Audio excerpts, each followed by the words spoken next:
I didn't believe in cursed places. I believed people made stories when they were scared. But after what happened to my family, I understand something now.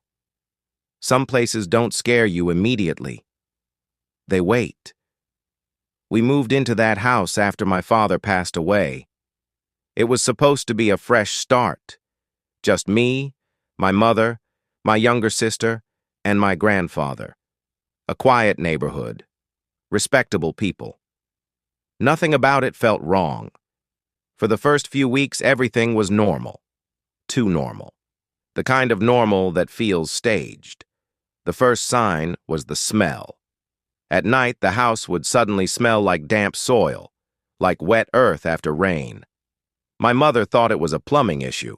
My grandfather went silent every time it happened. One night, I woke up and saw my sister standing in the doorway of my room. Her hair covered her face. She didn't move. I asked her what she was doing. She didn't answer. I told her to go back to sleep.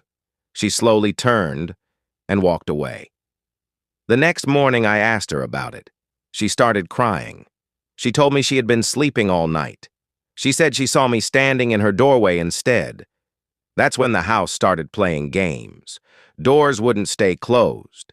Footsteps followed us, but never showed themselves. And the smell of soil became stronger, especially near the walls. My grandfather finally spoke on the 5th night. He told us this house was built on old land. Land people used to bury things they didn't want found. That night, my mother heard knocking from inside the walls. Not banging, knocking, slow, polite. We tried to ignore it. On the 7th night, my sister disappeared for exactly 12 minutes. We found her sitting in the storage room staring at the wall.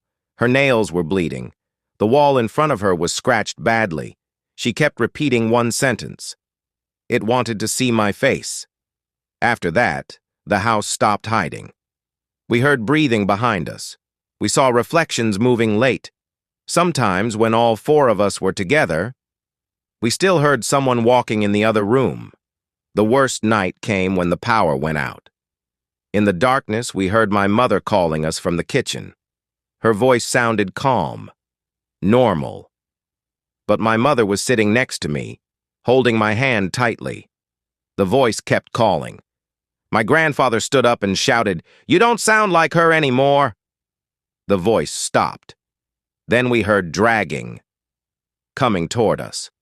We left that house before sunrise, didn't take anything, didn't look back. Months later, a construction crew was called to renovate it. They broke one of the walls. Behind it, they found a shallow pit, bones, old clothes, and deep scratch marks going upward, as if someone had been trying to get out. The house was sealed. Sometimes, when it rains heavily at night, I still smell wet soil.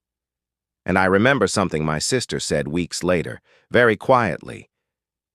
It learned all our voices, but it liked mine the most.